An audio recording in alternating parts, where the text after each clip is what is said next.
சாகித்யத்தில் மொத்தம் பஞ்ச மகாகாவியங்கள் சொல்கிறோம். அதில் அதான் ரகுவம்சம், குமார சம்பவம், சிசுபாலவதம், அதே மாதிரி கிராத்தார்ஜுனியம், நைஷதம். ஆனால் சுவாமி தேசிகன் இந்த எம்பெருமானை கண்ணபிரானை குறித்து யாதவாபியுதயம் என்கின்ற ஒரு ஆச்சரியமான காவியத்தை இயற்றினார். அதில் மொத்தம் 24 சர்க்கம். பஞ்சமகா காவியம் எல்லாரும் சொல்கிறோம், அங்கே கூட 24 சர்க்கம் இல்லவே இல்லை.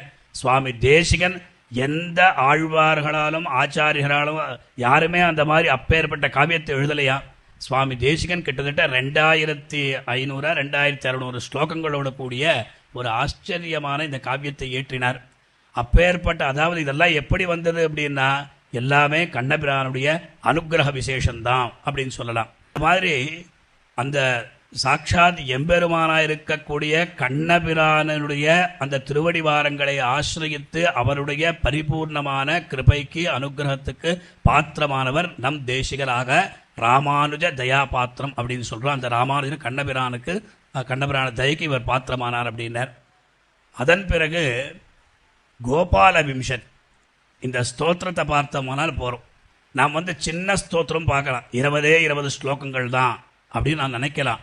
ஆனால் எப்படி ஹயக்ரீவ சாட்சா்காரத்தை பெற்று சுவாமி தேசிகன் ஹயக்ரீவ ஸ்தோத்திரத்தை இயற்றினாரோ அந்த மாதிரியே சம்பாஷண ரூபமாக சாட்சாத் அந்த எம்பெருமானை தரிசித்து அப்பேற்பட்ட ஒரு ஆனந்த அனுபவ ரச பரிவாகத்தினால தான் கோபால விம்சதியே வந்ததுன்னு சொல்கிறார்.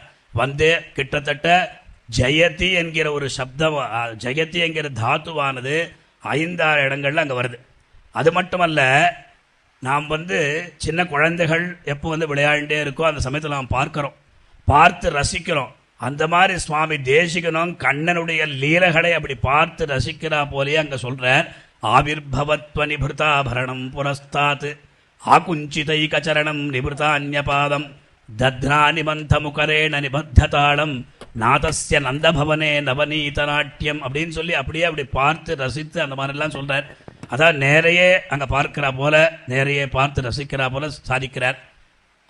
இதில் ஒரு விஷயம், இந்த சுவாமி தேசிகனுக்கு ஆராத்திய தெய்வம் யார் அப்படின்னா ஹயக்ரீவர் சொல்லலாம், வரதன் சொல்லலாம், திருவேங்கடமுடியான்னு சொல்லலாம். இது முன்ன சுவாமிகள்லாம் சாதிச்சா வரதன் தான் சர்வஸ்வம் அப்படின்னார்.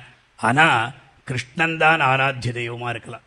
அதராஹித சாரு வம்சநாளாக மகுடாலம்பி மயூர பிஞ்சமாலாக ஹரிநீலசிலா விபங்கநீலாக பிரதிபாக சந்து மம அந்திம பிரயாணே அப்படின்னு சொல்லி சுவாமி தேசிகன் அந்த கண்ணனை குறித்து தான் சாதிக்கிறார்.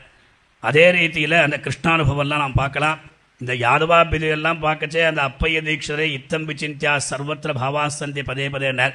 இது எல்லாத்தையும் பார்த்துட்டு சுவாமி தேசிகனுடைய இந்த காவியங்கள் கிரந்தங்கள்லாம் அனுபவித்து கடைசியில் இவர் யார் அப்படின்றார். வேதே சஞ்சாத கேதே அந்த ஸ்லோகத்தில் பகவான் விஷ்ணு கண்டாவதாரஹா, யாரோ இல்லை, இவர் சாட்சாத் பகவான் தான் அப்படின்னு சொல்கிறார். அந்த கண்ணபிரானுடைய பரிபூர்ணமான அனுகிரகத்துக்கு பாத்திரமானவர் நம் தேசிகன் என்று சொல்லிக்கொண்டு அடியேன் இங்கே அடியன வாச்சத்தை உபசம்ஹாரம் பண்ணுகிறேன்.